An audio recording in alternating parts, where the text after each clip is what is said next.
Alright, what's going on everyone? Today, we're going to talk about whether or not Arena is good for the long-term health of Magic the Gathering. Now, to be completely honest, short-term it has been amazing. And some people don't like to admit that. Some people just hate Arena just because it's Arena, I don't know. Short-term, Arena has been great. It has led to a ton more Magic players. Viewership on YouTube increased dramatically once Arena went public. There's way more people in the community than there was before. So that's great. I think that's really good. And some people don't like to hear that or admit it or whatever, but it's true. However, how good is it for the long-term health? Because the fundamental building blocks of the long-term health of a game is, and this is gonna sound super cheesy, but it's true, it's the community. Community is the fundamentally most important aspect of any long-term game. There aren't many games in existence that last without either having a really good community, or in the case of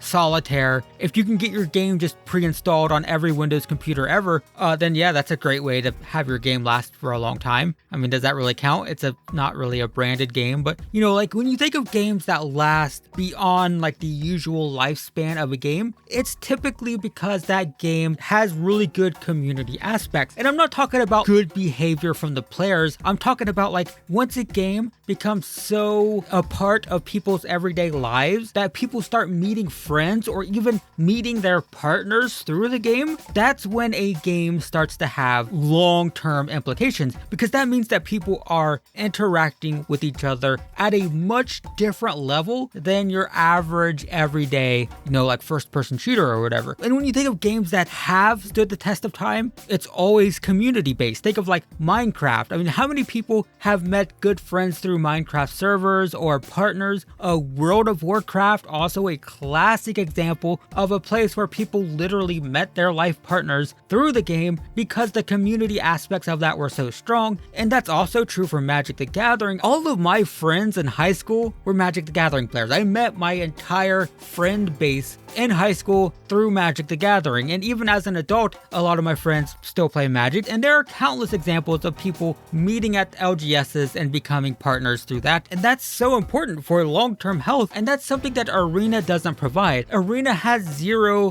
community aspects. It is purely competitive. There's no way to interact, and that form of gameplay doesn't result in long-term emotional attachment. I know it sounds super cheesy, but I genuinely mean it. There has to be some sort of a community bedrock in order for a game to last a long time. And that's why Magic the Gathering has lasted so long. It's because the people who play it, especially in paper, tend to become friends, which is not true for a lot of games. It doesn't matter how much you like a single player game or even a multiplayer game. If there isn't a strong community bedrock, those games don't tend to last forever. And there are games that stand the test of time just for nostalgia's sake. I think of I don't know, Skyrim is still something that's played today, but do people play it regularly? How many people play Skyrim every single day since its release until now? There are some, I'm sure, but not nearly as many as games like World of Warcraft or Magic the Gathering or Minecraft, and that's because of the community. So I think for Magic Arena to truly be successful, the community aspects and the social aspects definitely need to be improved. It has obviously attracted a ton of people to the game, which is great, but how good is it going to be at player retention? Is it going to keep those players around for 2 years or 5 years or 10 years? And I think a lot of Magic Arena's systems, its microtransactions, its resetting ranks and all that stuff, I think that's much more likely to lead to player burnout than player retention. I think much more people are going to want to quit Magic because of Arena than continue playing it, because it's very much it churns through players, right? It brings you in, it hooks you, it bleeds you dry, and then it leaves you behind. That's how Arena feels right now. And regular Magic doesn't feel that way.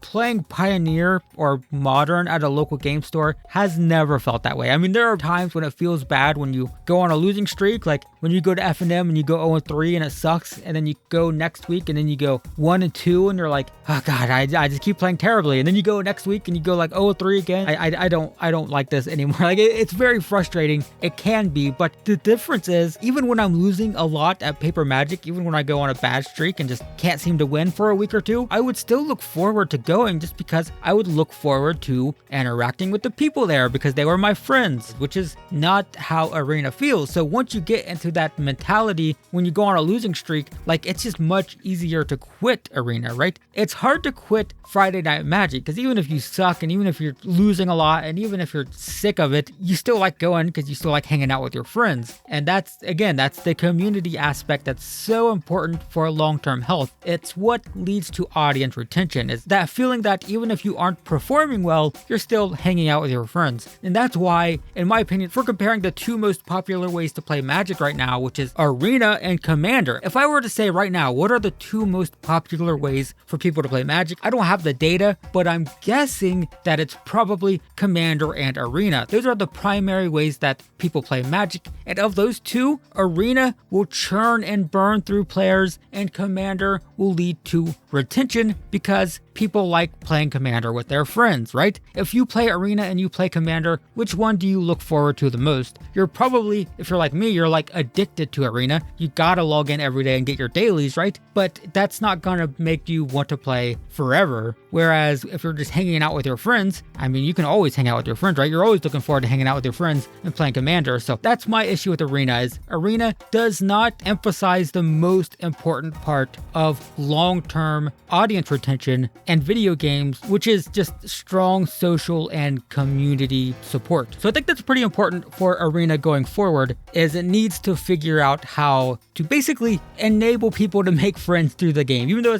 I'm like such an antisocial person, so it sounds weird coming from me. Like anyone who knows me in person is like, you're making a video about how to make friends on Arena, because I'm like a very reclusive. I don't like to hang out with people. People invite me somewhere and I'm like, yeah, no, I'm not going. I'm a grumpy, curmudgeonly, forest dwelling kind of, reclusive dude. But I do think that finding ways for people to make friends on Arena, like you do through World of Warcraft, like you do through MMORPGs, like you do through Minecraft and stuff like that, is very important for long-term health. So Magic Arena definitely needs to up its social game. It needs to find ways to encourage players to interact in a healthy way, not necessarily dunking on your opponent in chat when you blow up their permanents. That's not the best form of social interaction. But in terms of like forming guilds or forming groups that people can work together for rewards or something, anything like that, right? Anything that just gets people working together and chatting is very, very important. And having team building game modes and stuff like that, that's such an important aspect of long-term health of a game. That's why Magic the Gathering has succeeded for so long, and that's why Magic Arena won't unless it finds ways to implement social and community aspects. So yeah, that's all I have to say. That's how I feel about it. Thanks for watching, everyone, and I will see you in the next one.